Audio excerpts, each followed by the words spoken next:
And this question it is given that at what speed the velocity head of water is equal to pressure head of 40 centimeter of mercury.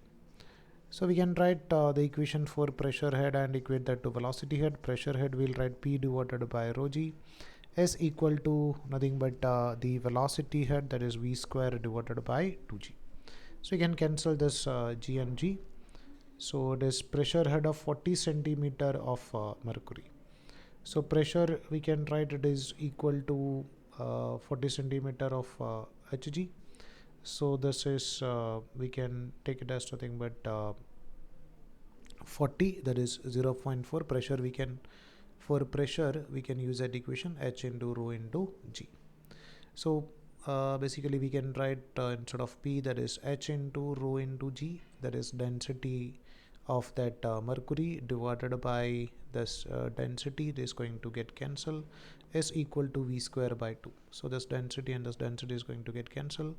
So you can write 2 into H into G under root is a value of V over here.